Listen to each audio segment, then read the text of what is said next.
Bonjour et bienvenue à cette capsule de mathématiques. Aujourd'hui, nous allons voir la translation.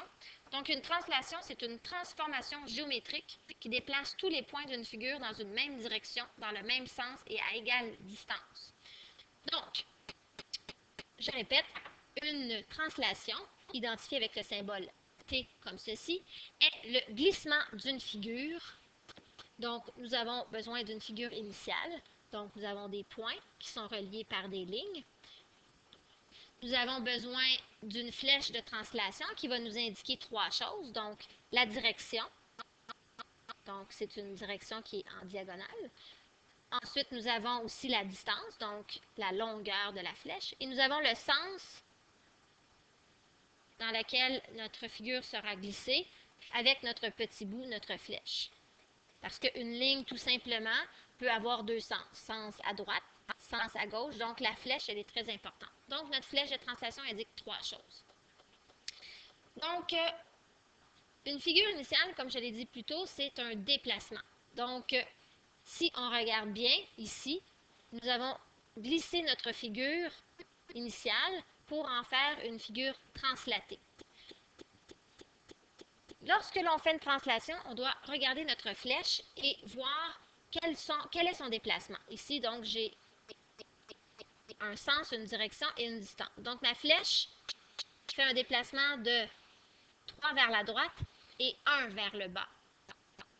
Moi, je prends toujours la peine d'écrire quel est le déplacement de ma flèche. C'est ce même déplacement que je vais devoir appliquer à chacun de mes points. Donc, A va devoir faire un déplacement de 1, 2, 3 et 1 vers le bas. Donc, mon A' serait ici. Je reviens avec ma figure initiale. Ici, A', le symbole prime, indique justement que ce point a été déplacé. Donc, c'est le point déplacé devient A'. Si on regarde ici notre flèche, on va voir quel est le déplacement. Donc, ici, on a un déplacement de 1, 2, 3, 4, 5 vers la droite et 1, 2. Je peux voir que mon point est A' a eu ce même déplacement. 1, 2, 3, 4, 5. 1, 2, 5, 2. Comme vous voyez, A'. Même chose pour le B. 1, 2, 3, 4, 5. Et 1, 2. B'.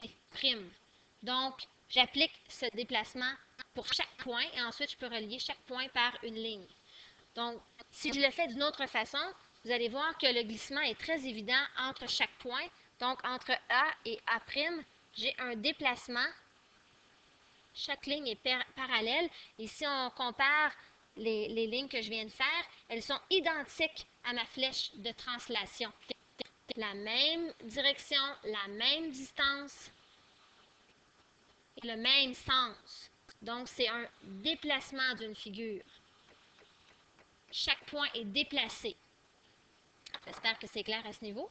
Il faut faire attention lorsqu'on fait la translation de ne pas se mélanger avec la réflexion. La réflexion, c'est de la symétrie. Ça, c'est le symbole de la symétrie. Mais ce n'est pas ça qu'on veut. Nous, on voit la translation. Donc, la translation, c'est un glissement.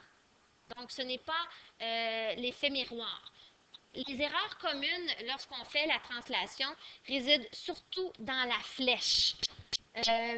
Donc, il faut vraiment voir et décortiquer chacune des flèches pour vraiment appliquer le déplacement et de l'appliquer à chaque point. Si la figure translatée devient plus grosse, c'est qu'il y a eu une erreur. Si on déplace un premier point en ne tenant pas bien compte des trois critères de la flèche de translation, à ce moment-là, on risque de faire tout le reste de la figure de façon incorrecte.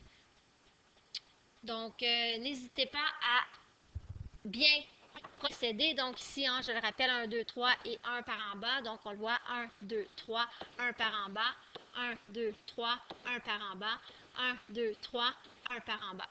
Donc, n'oubliez pas, les erreurs communes sont la flèche. Si à la flèche de translation, si elle est mal analysée, c'est là où on peut se tromper. Donc, la flèche est très importante.